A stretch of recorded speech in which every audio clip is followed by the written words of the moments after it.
All right, welcome back to another episode of Conversations with Jay. I got another special guest in the building. I'm gonna allow him to introduce himself. How y'all feeling, man? It's your boy D Son, man. What's going on, man? How you feeling, man? Man, I'm blessed, man. I can't complain, man. Now, when I first got wind of you, Yeah. you was a rapper. Are Yeah. you still currently making music? Man, I guess you could say, yeah. I never really stopped making music if we really want to be honest. You know what I mean? As an artist, life gotta happen. Life gotta happen for you to create. You know what I'm saying? So like I think I was at like a transition period in my life where, I needed content. You know what I mean? Like I needed content. Like everybody know you can rap. You know what I mean? Everybody know you can spit. Everybody know you got bars. You know what I mean? But what's next? I had some life happen. You understand what I'm saying? Had a son, and stuff of that nature, man. And then it was like, okay, like I'm a different guy now. You know what I mean? Like I'm a different person. I'm not the same guy who made, Summertime Shot way back when. You know what I mean? I'm not that same artist anymore. So for me, it was just about growing. So once I grew as a person, naturally I grew as an artist. You know. Now as far as like consistently making music, I got stuff in the tuck. Right. You know what I mean? I just haven't put it out yet. But I think my last project came out, Henny Talk 2, that came out roughly 2 years ago. The only reason I didn't drop Henny Talk 3 last year, COVID. You know what I mean? So yeah, I'm still making music. I would just say I'm not doing it as regularly as I did back when I first started because I've found other ways to reinvent myself as a brand. Right. So music isn't the only thing that I do anymore. How important was it for you to, like you say, reinvent yourself? Because a lot of people, they get focused on one thing and that's all they have is that tunnel vision towards that one thing. But I feel like we're in a different world nowadays where in order for you to grow one thing, you have to be doing multiple things. You know what I'm saying? Yeah. And that was a big part of me sitting back and like taking that break. You know what I mean? Like again, like everybody know I can rap. You know what I mean? But so what? You know what I mean? Like what's next? And I think what helped me out was branding. I went back. I literally went back and I took a step back and I said like, yo, like why do people rock with you? You know what I mean? Not just as a person, but as an artist. All right. You know what I mean? Because that's important. That's important as an artist. You have friends, right? And a lot of times your friends can be yes men. Facts. You know what I mean? Like, yeah, that shit is fire. That shit is dope. Or keep doing what you're doing. And that's dope. You know what I mean? We all need that support. But at the end of the day, what's going to make a little kid or a hip hop purist out in Utah rock with me like my man would on Saturday Night in Cottage? You understand what I'm saying? So I had to take a step back and really like figure out ways to reinvent myself. And that was very important to my maturation. Again, not only as an artist, but as a person. So when I was able to find that lane, find that angle, I was able to come up with all sorts of different things now. Things that I wanted to do in my life that possibly I wouldn't be able to do just as an artist named D Son. You know what I mean? So I started really, really getting my brand in order because I understood that my brand as D Son will probably get me indoors that D Son the artist wouldn't. Right. And I think that's very, very important. So that shit was crucial because without taking no steps, without taking that time off, without sitting back and reevaluating, man, I wouldn't even be anywhere near where I am now. I'd probably still be in that same position.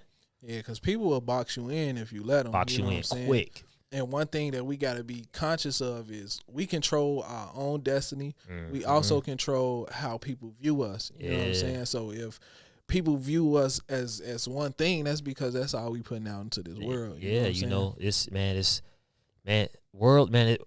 world life, man, it's about evolution. It's about growing. You know what I mean? Yeah. Again, like I said, people look at me like, yeah, D Sonny rap, but I wanted more than that. You know what I mean? Like I've always worked with kids, so you know what I'm saying? I wanted to always put myself in a position to where I can get out here in these hoods and these, in these neighborhoods and work with some less fortunate kids or kids in general. You know what I mean? Don't matter if they rich, poor, black, white, regardless of the fact, you know what I mean? Each one teach one. So I always want to position myself as a brand to get in that lane where I can sit back and give back to the people, man. And that was like the next step in my, in my maturation process, because it's like, okay, how can you do that? You do it every day when I was working in the park districts, but how can you do it for you? for your brand? How can you bring it together?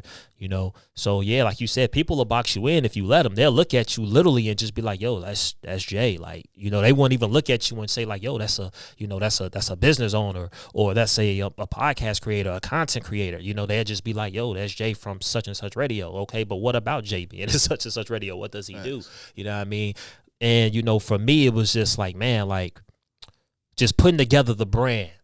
You know, again, it was gonna be a situation where my brand will get me indoors and create opportunities for myself that being an artist just won't, especially if you not, you know, on billboards and shit. You know what I mean? Like all the other big artists are with the machine behind them and consistently on the radio. You got to find other ways. Facts. Now, you touched on working at the Park District for a minute, and that took me back to when I was a kid. And us running up and down through the Park District. Like, we were never park kids, you know what I'm saying, as far as being in the building and getting the lunch and all that. But it was always somebody in the park that rocked with us, you know what I'm saying, that'll let us come in the gym and hoop, you know what I'm saying, if the outside court was too crowded. It was always somebody in the community that just looked out, you know what I'm saying. So when you said that, like, that touched me a little bit because, man, I don't feel like we have those people. Well, they not prevalent as they used to be, you know what I'm saying? Yeah. As they was. Yeah, growing up, I grew up at Jackson Park, man. Everybody know that, man. Stony Island, what it do? You know what I'm saying? 6401, man. Foundation, what's up, man? Gear Room, what's going on? You know, man, the Park District for me, I don't know where I would have been without it. You know what I mean? Because like you said, you get out of school or whatever, it's spring break or whatever the case, summer vacation, you know, you don't want to be on the block. You don't want to be in the hood, you know what I mean? Like, you want to go somewhere, and even though the Park Districts more than likely are in the hood, you know what I'm saying? It's structured. It's like an escape. You know what I mean? It's an escape. So, you know, you have those supervisors, those physical instructors, those staff members, you know what I'm saying? They know where you come from. They know where you are. You know what I'm saying? Hey, we got open gym. Come on in the hoop. You know what I mean? So for a lot of us growing up, you know, the Park District, it was an escape, like you said. It was a resource for us to use, you know. And they had all these different programs and shit, basketball, football, tumbling, all this shit. You know what I mean? Like, you know, resource, you know, for you to use. And not only just that, it's the Park District was always, and I'm sure some of them are, most of them are. The Park District was like always that, you know, was always that foundation for building community. You understand what I'm saying? Like, be there with brothers from another that you probably wouldn't know outside of the Park District. You know what I'm saying? Yeah, some of y'all probably went to the same schools. Probably y'all was probably from the same hoods. But I mean, like, other than that, you know, y'all wouldn't have no rapport outside of you being on the same neighborhood basketball or football team that was coordinated by the Park Districts. Right. You know what I mean? So yeah, man, you know, like, I feel like we got to get back to that. You know what I mean? Especially in the city of Chicago, man. Like, we got to get back to that, man, creating these resources, having these resources, and creating this community where it's each one teach one, everybody take care of each other, man, so these youngins can grow up and pass the baton down. You know, that shit is essential. Nowadays, you drive past majority of these Park Districts, they either don't have basketball rims or they got something blocking the rims. Yeah. How do you feel about that? Because that bothered me a lot, because when we was growing up, like we say, that was like our little outlet, you know what I'm saying? If we couldn't get inside the park, at least we could still hoop at the park, you know what I'm saying? Nowadays, they stopping kids from technically being kids. Yeah. I think the idea was, you know, with everything that's running rampant, you know what I mean, in the city, you know, all the violence and things like that, you know, the Park Districts are looking at it like, yo, we don't want that at our front door. In reality, you know, by you doing that, you allowing it to pop off somewhere else. Facts. You know what I mean? Like, it's no secret. Like, this shit ain't rocket science. You know what I mean? The more resources and the more outlets these kids have, the less time they on the streets. You know what I mean? And if you can provide that, no matter if it's inside of your facility or not, if you can provide that, man, you potentially saving lives. You understand what I'm saying? I feel some way about it too, you know, because like you said, we used to, and we were fortunate to be in not the biggest Park District, but a pretty decent Park District, you know, gym, different rooms and stuff like that, you know. But down the street, you know, you had the cage, you know, right down, right on Stony. You know what I'm saying? Like, anybody could go down there and hoop. You know what I'm saying? Not too far from there, you had Hayes Drive. You understand what I'm saying? You know, and you see kids out there hooping. On the way here, I passed the joint over on the joint over not too far from CVS. You know, with I always forget the street, but it's right there on Jeffrey. You know, I want to say it's like 85th or 80. I want to say it's like 85th. But long story, But long story short, man, you seen a bunch of kids out there, you know, riding their bikes, skateboarding, hooping. You know what I mean? Like, you know, like we need that. You know, no matter if you feel like, yo, like we don't want to bring that energy here. But guess what? You creating that energy elsewhere because you taking away that resource from shorties who want that, who need that. They amplifying that energy. Yeah, you amplifying it. You know, so I mean, like, you know, man. So, you know, roll call to the city. You know what I'm saying? Like, if you got a resource out here, man, a park district, a YMCA, man, open that shit up, man. Like, let these babies in and let them do some stuff, man. You know? When you was growing up, what you wanted to be when you was little? Man, when I grew up, man, I wanted to be a bunch of shit. Man, I ain't gonna hold you, man. I wanted to hoop. You know, I would say hooping was my number one. You know what I mean? Like hooping was like my number one thing. You know what I'm saying? I was you know, I was like that. I was kind of like that. You know what I mean? I want the hoop. You know, it's you know, I ain't gonna hold you, man. That's a dope question, man, because you know, a lot of people wasn't asking me that when I was growing up. Yeah, you know, even important question. You know what I mean? Like I knew I wanted to hoop. You know what I mean? Like I knew I wanted to hoop. And that's just kind of where my mind was. You know what I'm saying? As I got older, that's when I started like really in, I guess you could say like midlife crisis. You know what I mean? Like even at like 19, 20, like when you go away to college and shit, you be like, damn, like, yo, what am I doing? Like what I want to be. Facts. You know what I mean? And shit like that. And I think that's when I started like opening up the Pandora's box and being like, yo, I want to do this. I want to do that. I want to do this. I want to do that. You know what I mean? It just so happens I landed on music. You know what I mean? And everything else just kind of followed behind that. But I ain't going to hold you. That's a pretty dope question for me because I wasn't asked that a lot growing up. Man, I wasn't either. You know, my mother, she just used to put us in things just to, you know what I'm saying? Just to see where you are. You know what I'm saying? To see where you are. You know what I'm saying? And every time she put us in something, we were like, man, we don't want to do that. But it wasn't our choice. You feel me? We was forced to do it. And I remember her putting us in baseball league. You know what I'm saying? I'm like, I had never played baseball at all. Like, I was just like you. I just wanted to hoop. Just put me with a ball. Even put me in with the monkey bars. We get it in. Let's get it in. You know what I'm saying? So she was like, man, y'all going to play baseball. And of course, we in the beginning we rebelled against it, but like I say, we didn't have a choice, and eventually we became cold at baseball. You know what I'm saying? We had a little powerhouse team in baseball, but I feel like because you're a parent, I'm a parent, and I feel like we need to ask our kids like, what you like, what you want to do, because to me, the job of a parent is to figure out what they want to do. And surround them with it. Surround them with those, surround them with those tools and those resources. Yeah, man. I wasn't, you know, like I said, like, and it's kind of messed up because, you know, me sitting up here thinking about it, like, damn, like, you know, I wanted to be a lot of shit, but nobody really asked me. Mm-hmm. You know what I mean? And it ain't no diss. It's just that nobody really did. You know what I mean? Like, you know, like, and, you know, that's, you know, this got me right here kind of stumped because I'm sitting up here thinking like, yo, like how many times did you hear growing up, like, what do you want to be in life? You know, what do you want to get out of life? And I didn't get that a lot. You know what I mean? I didn't get that a lot. I can probably count on one hand how many times I got it. And to be honest, I probably can't even get all the way up to 5. Yeah. You know, but fortunately for me, you know, I never let anything like that, you know, hold me down. You know what I mean? Because at the end of the day, I kind of was like, yo, if it's something I want to do, I'm going to do it. You know what I mean? And that's just what it was. So at what point did you realize you wanted to actually touch the youth and give back? Man, early. You know, the park districts, man, the park districts, at least for me, it groomed me to be the man that I eventually became and still becoming. And as a shorty, I was always like the leader of like the top sports.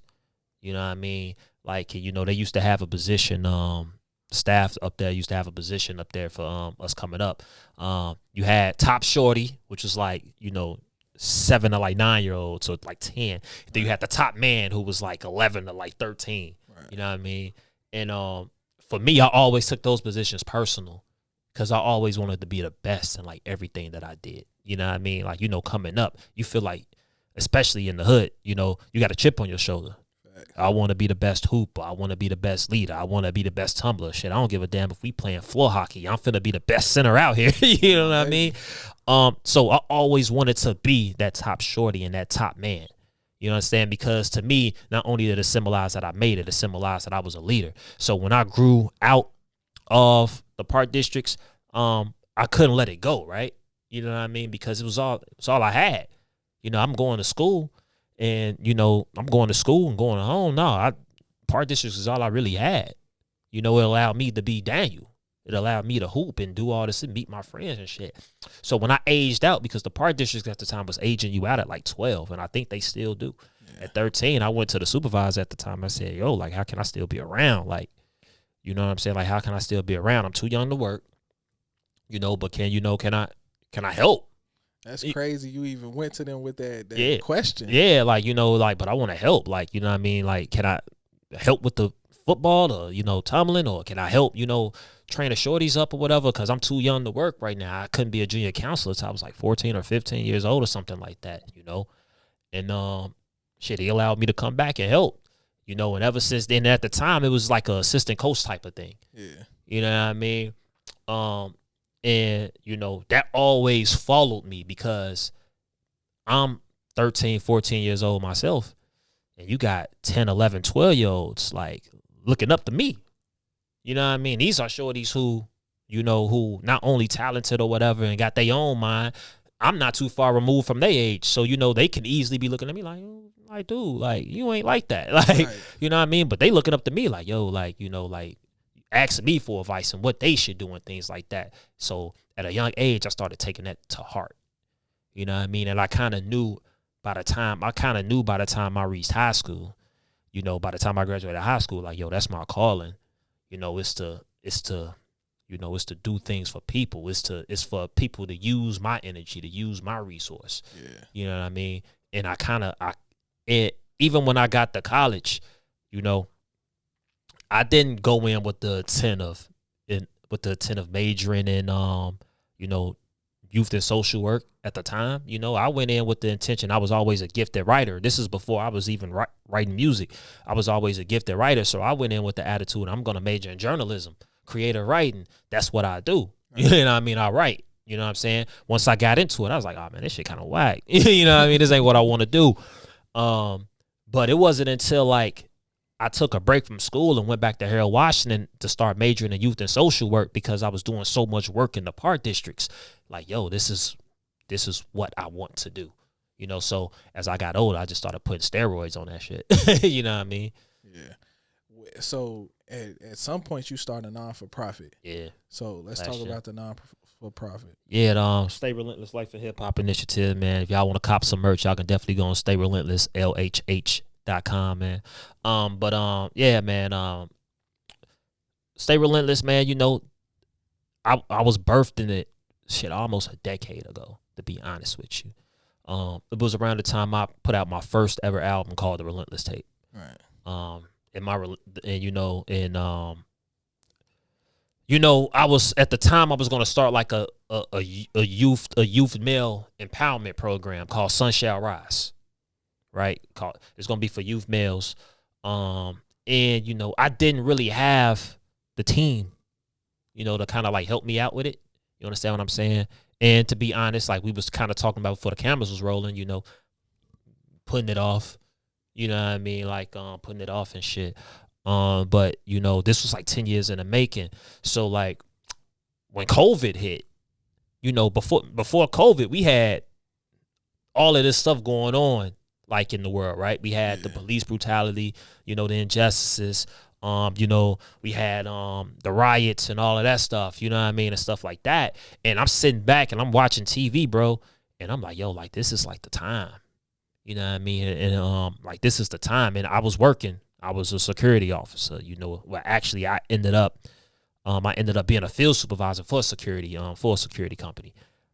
And I ain't gonna hold you. I was tired, bro. Like, you know, Like, I felt like my time was respected and all of that shit. And I got tired of working for other people, being on their time. So I want to create something for me. And I would sit there and look at my son every single day and watching the news every single day of like everything that's going on in the city. And I would say, man, bro, like, you know, it's like, it's a, you know what I mean? Like, it's time. Like, it's time for you to take that mantle and to create a resource for our city.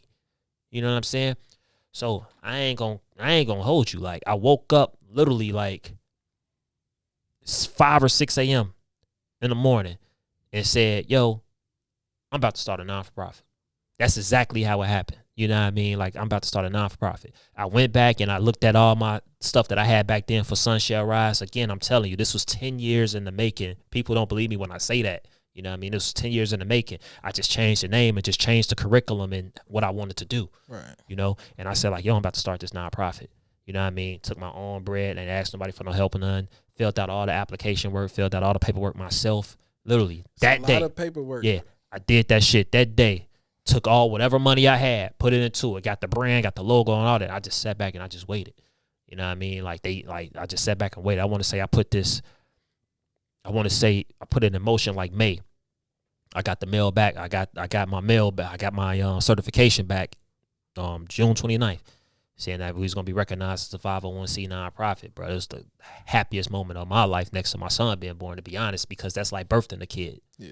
You know what I mean? Like, yo, like, I got my own shit now. You know what I mean? But, you know, like, that was just the beginning.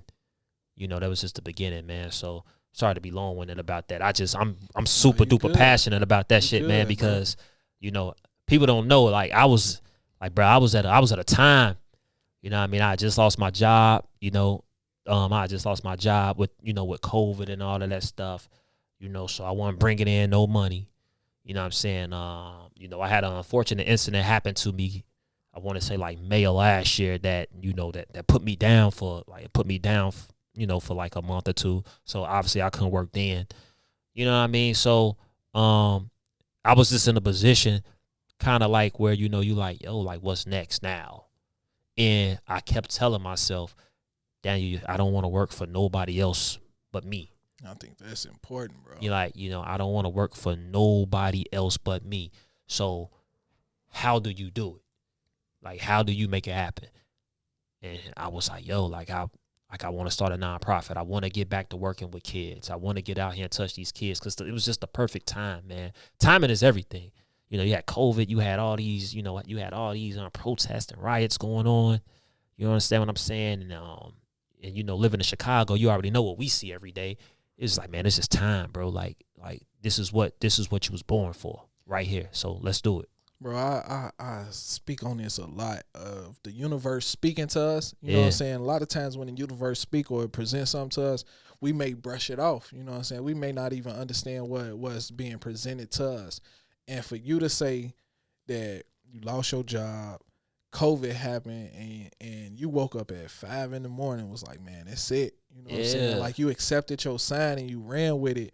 So only good things can come from that, bro. Like, a lot of people don't understand that. Like, you gotta eat, sleep, and breathe the dream. You know what I'm saying? And once 24/7, 365, man. Once that shit present itself, you gotta just go hard. Now, I know personally, my homegirl, she got a non-for-profit, so filling out for them grants and all that, I know how much go into that, man, bro. Listen, man, it's tough, bro. You know what I mean? Like, and I knew the road was gonna be hard. You understand what I'm saying? Like, cause we not even a year old yet. You know what I mean? So, you know, it's a lot of stuff and a lot of things that we still need to do.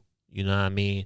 But you know, going back to what you were saying about the universe giving you signs, like, my homie told me something that his grandma told him, and he told me this years ago, and it's always stuck with me. It's always in the back of my head. You know what I mean? And he was like, his grandma told him, like, and mind you, we 16, 17, 18-year-old kids just having real life conversation. Right. And the fact that this still resonates with me, he was like, man, his grandma told him, like, man, you know, when your opportunity comes, you know, like, be ready because you don't know when it's going to come again. And that's always stuck with me.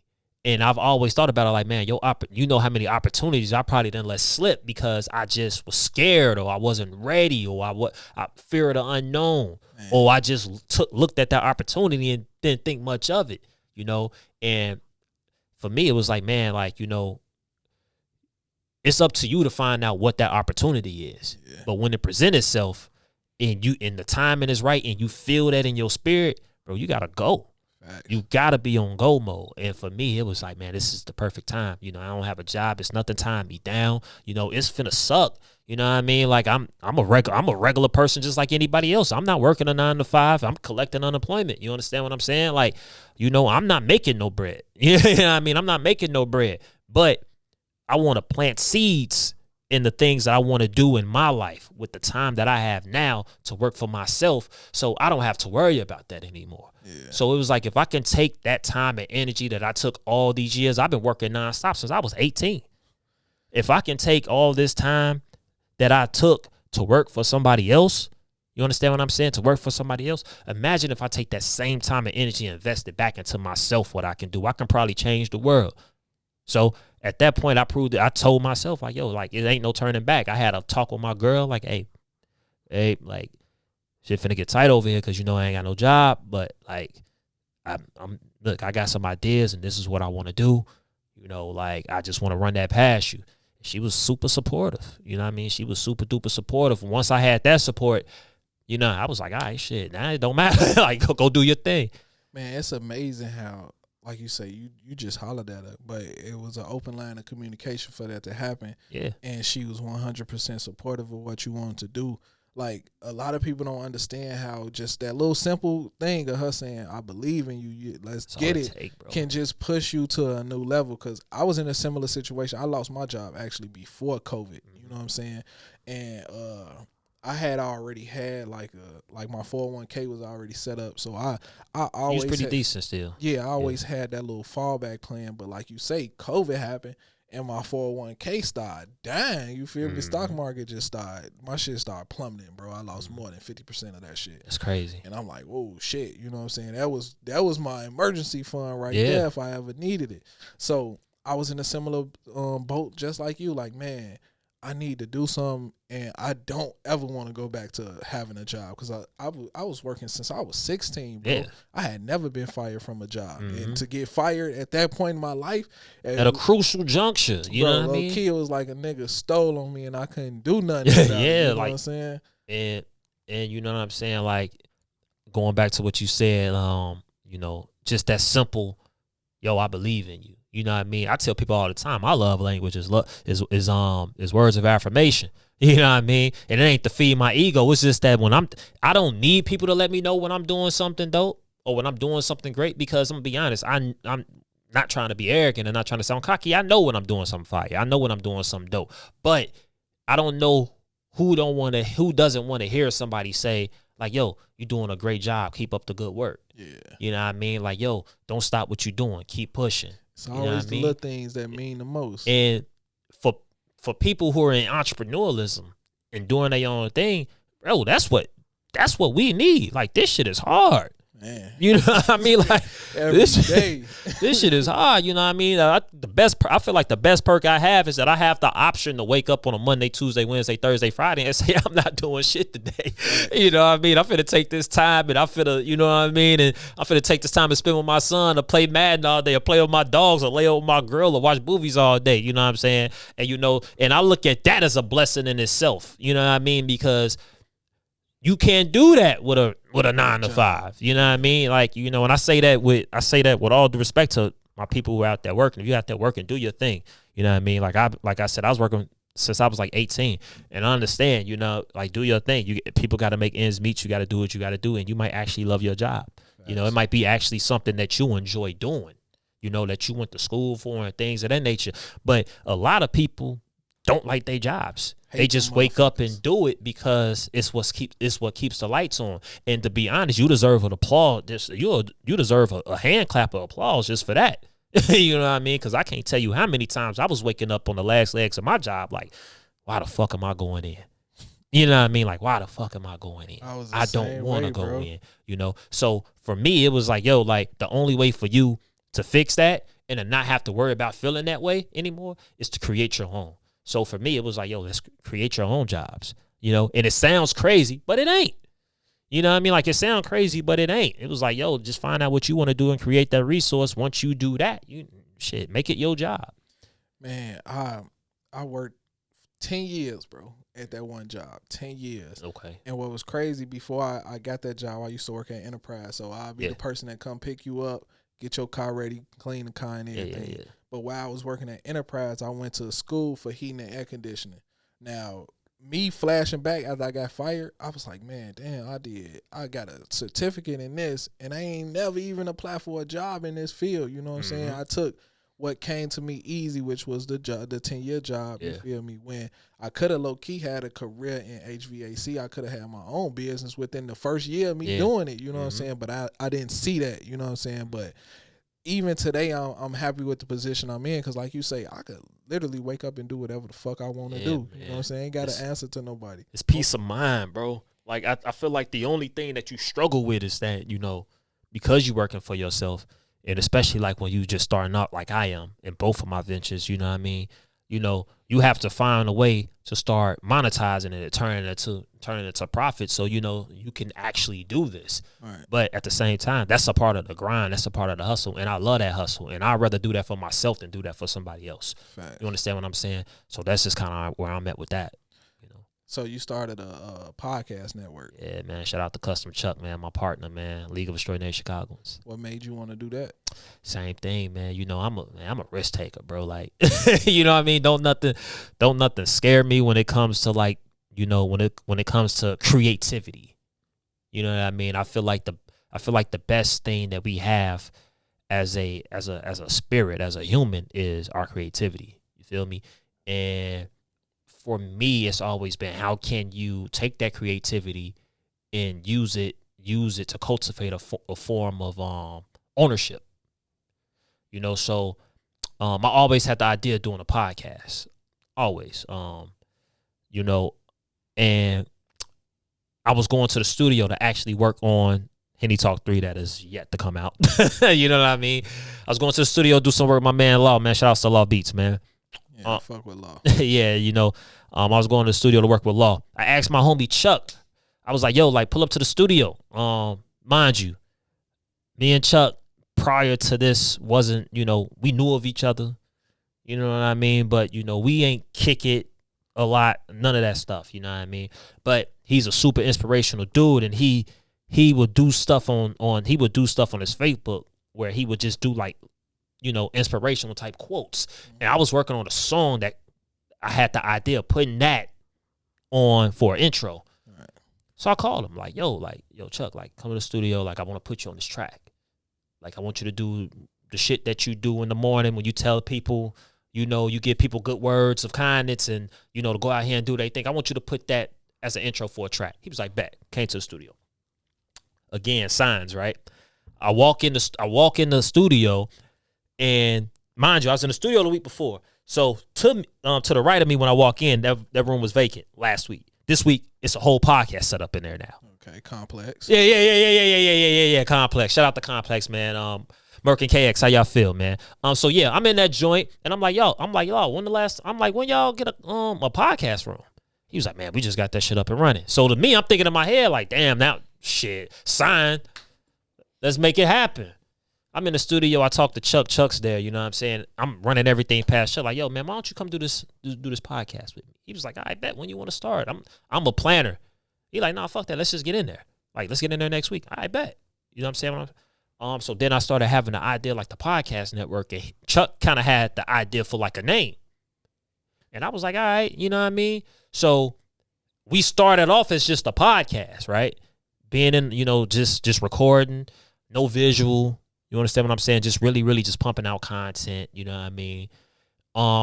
And we started to elevate. Like, we wanted to elevate. Like, what's the next step? You know what I mean? And the next step was, like, getting lights and, like, trying to, you know, be visual, because people be like, yo, y'all should go live. You know what I mean?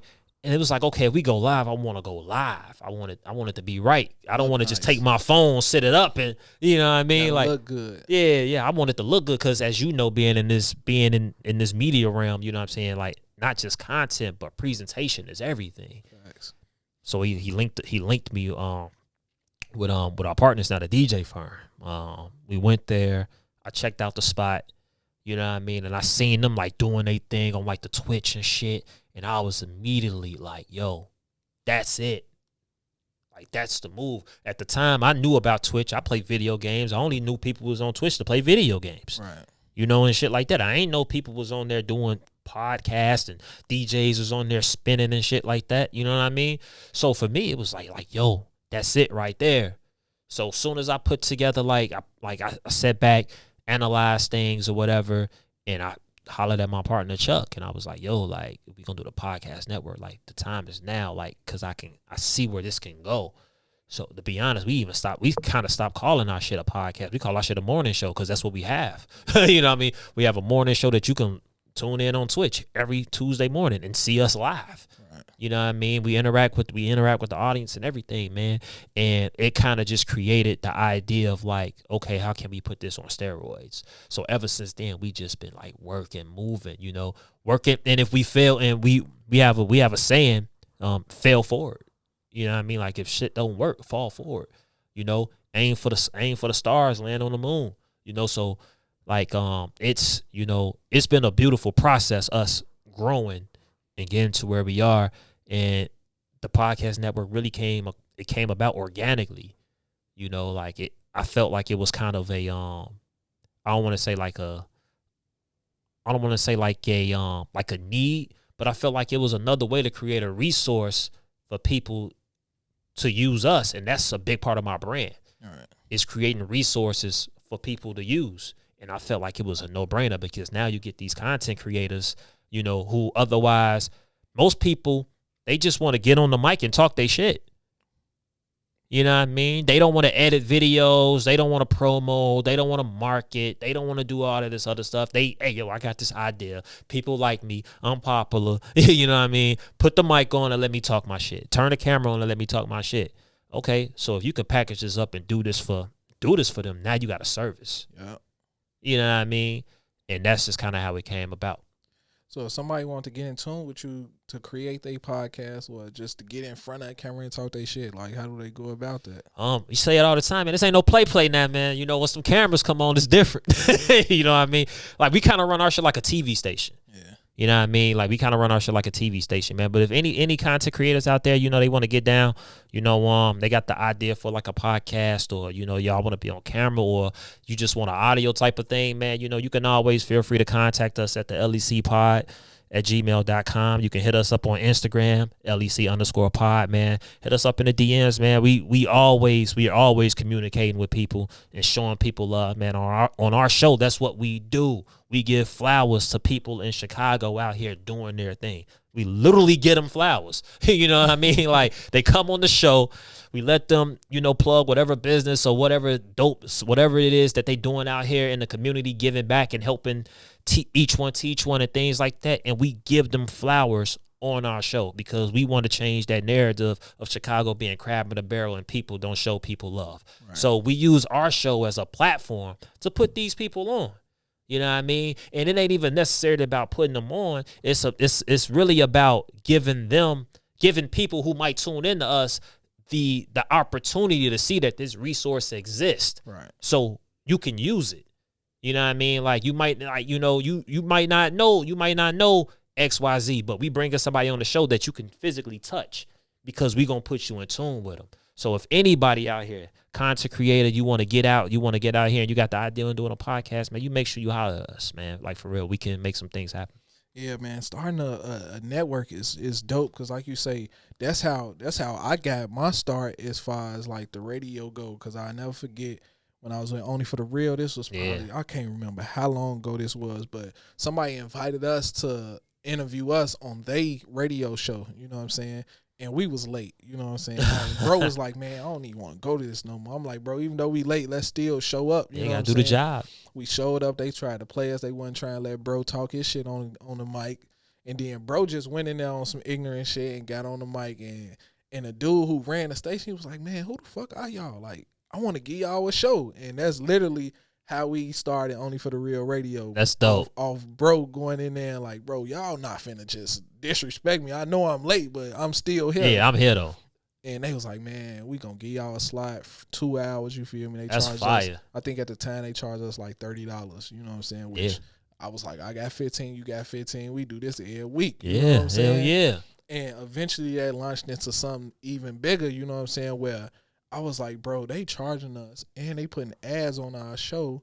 Bro, let's just do it ourselves, you feel me? And we eventually started ourselves. So I commend you for just having the foresight to even start something like that, because it could be bigger than you ever expected. And there's a lot of people out here that have a strong voice, and they need their voice to be heard. You know what I'm saying? Whether it's political, on some funny shit, sports, whatever, bro. Yeah, and I think for us, you know, the whole goal of us is to, you know, create like a hub for Chicago content creators, to give their point of view from a Chicago point of view. And it doesn't matter what that is. Like, I don't care if you knitting. If you happen to be a dope ass knitter and you happen to know how to make that and you happen to know how to turn that into a show, all right, what's up? You know, we executive produce all the shows on the network, you know what I mean? And you know, it was just, for me, it was just kind of a no-brainer, because again, I always think about how to I plan a little bit different from most people. You know what I mean? Like, I see the touchdown first.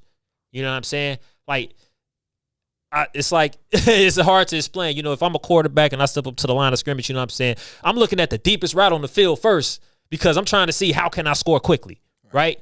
And then if I can't hit that route, I'm checking down. You know what I mean? I'm checking down. And that's kind of how I goal plan. You know, I work backwards a lot. You know what I mean? Okay, like, you got a podcast, but okay, so what? You know what I mean? Like, so what? Everybody got a podcast. You know what I mean? So what can you do to just create this lane to where, you know, you can just bring everybody else who have an idea like you and just put them under one umbrella. And I never forget the first person I told I wanted to do a podcast network outside of Chuck. I told this person, they was like, a network? And I was like, yeah. And they was like HBO? I was like, yeah, nigga, like HBO. Oh, no. I was like, yeah, nigga, like HBO. You know what I mean? Like, you know how you can, like, right now, you got it on CBS. You know what I'm saying? They showing March Madness right now. You feel me? After March Madness go off, they got some type of show coming on later. I don't know. What used to come on, like Nash Bridges and all that shit. Yeah. Then after that, they got CSI and all that shit. You know what I mean? So my idea was like, yo, what if you can do that to where you create like a one-stop shop for like content creators in Chicago, and people can literally tune into them live, and you know, and you might not have it right now to where they can every hour on the hours to show on, but if you can at least fill up like a week or 2 or 3 days out of a week full of programming, I think that's pretty good. Yeah. You know what I mean? Especially when you just starting out. And it ain't no telling where I can go from that, because now you creating ways to monetize your show, and everybody is gonna grow with that monetization. You know, and again, it's not just each one teaching one. It's, you know, if we all move Chicago, we got this crab in a barrel ass mentality sometimes.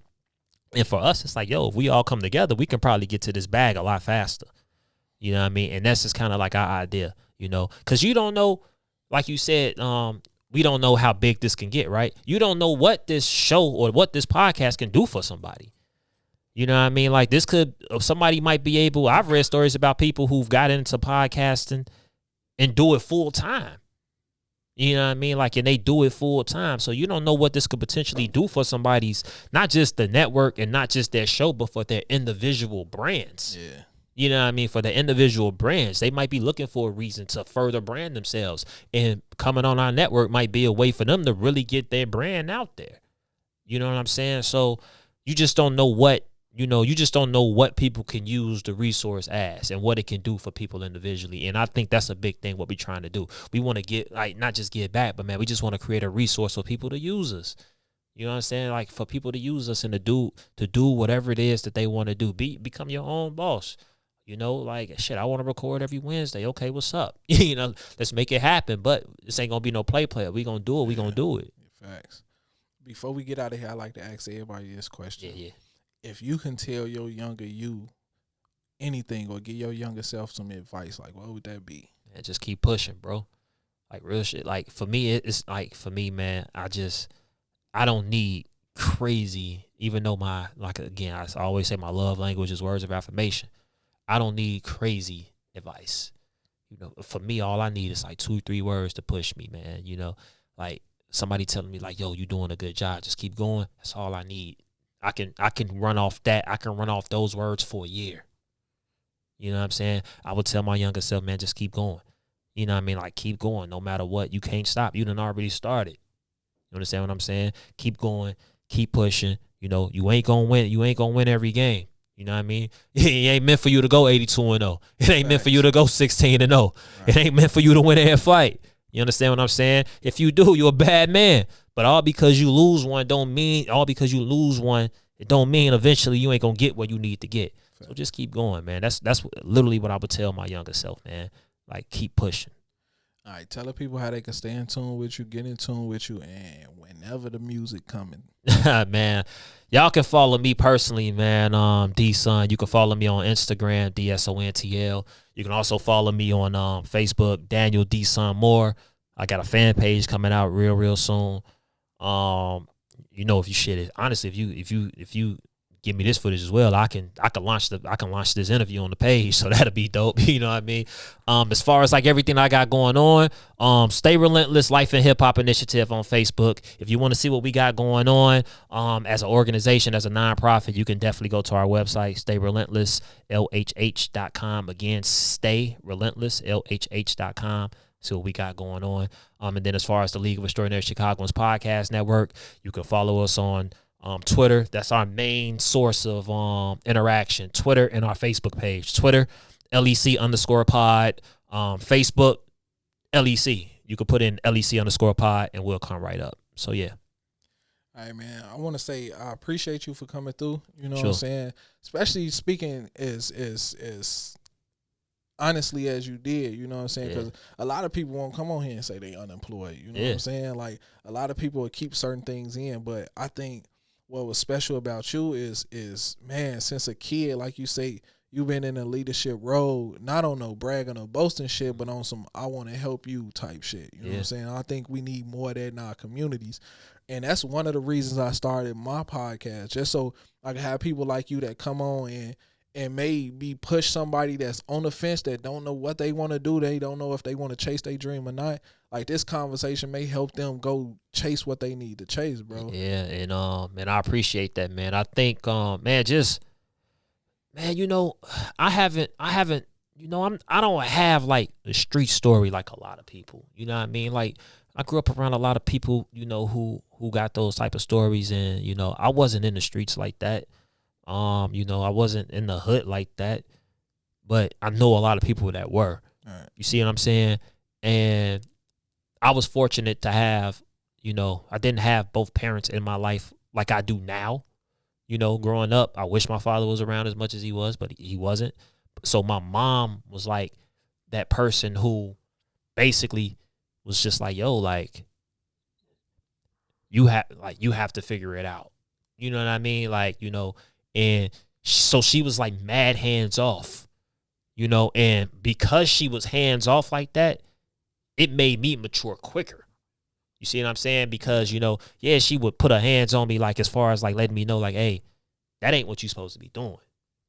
You know what I mean? You know better. I'm not going to tell you where you need to get and how to get it. You need to figure that out. You know what I mean? And because of that, it made me, like, again, mature mentally faster. You know what I mean? Like, okay, you know right from wrong. You know what you should do, what you shouldn't do. You feel what I'm saying? So because of that, I think that's why I was thrust in that type of role so early, because I just think I was fortunate for my mom to be a force of positivity in my life. You know, my mom was going to school. Yeah, I'm talking about like going to school or going to work early as hell in the morning and going to get 2 masters. You feel me? I'm seeing my mom up at the kitchen table up to 2 a.m., 3 a.m. doing work, and then taking a nap really, and then going to work and having, you know, my mom worked for DCFS, so she's got to deal with all these other social problems as well while trying to maintain what she's trying to accomplish in her real life while also having to be a parent to me. Yeah. You know what I mean? So when you see that, for me, it becomes, nigga, it ain't no excuse. You know what I mean? Like, it ain't no excuse. Your mama could go to school to get 2 masters, bro. You know what I mean? To get 2 masters while she working full time for DCFS. And at the same time, also being a therapist. You know what I mean? Being a therapist and hearing other people's problems. And all you got to do is come home and get good grades. It ain't no excuse for you, bro. You know what I mean? So, you know, so yeah, man. Like, yeah, I appreciate them words, though, man. I hope anybody, man, they can just reach me, man, and or just watch this interview and be like, yo, like, that's what it is. And shit, get up. Get to work. You know what I mean? Facts, man. We all need motivation. You know what I'm saying? Yeah. That motivation don't always got to come from a celebrity. You know what I'm saying? Yeah. So that's why it's important for me, like I say, to keep these conversations going. Because a lot of times I don't be wanting to do it. Then I'll be like, nah, Jay, you got to do it. You know what I'm saying? Then I do it. And I feel so accomplished within myself just off of having a positive, great conversation with certain people. And I'll be like, man, I can't wait to chop this up. And then I go to the crib and I line up 6, 7 interviews. That's why I was telling you off camera. Sometimes I have 2, 3 interviews in one day. You know what I'm saying? Just to keep it going. But I appreciate you, bro. Yeah, no doubt, man. Going back to what you just said before we get up out of here, I felt that way this morning. You know, man, I woke up this morning. I was tired, bro. You know, I was tired. Like I was tired as hell. I'm like, man, like, you know, like, man, like, all right, 3 o'clock. Okay, took a nap, looked up. Damn, 12 o'clock. You know what I mean? I called my girl. I was like, man, I'm tired. She's like, nah, man, you got the interview at 3. I was like, yeah. You know, I'm sitting up there. I'm like, man, I'm like really tired. But shit, as soon as I got in the car, I came here and the lights came on, and I'm just like, man, like this is what you do it for. You know what I mean? Like you do it to, you know, to use your energy to give to somebody else. Facts. You know what I mean? So I'm definitely glad. I got my ass up and just soldiered through. Like, bro, you might be tired, but just suck it up, man. You know what I'm saying? Big facts. Now, with that being said, this has been another episode of Conversations with Jay.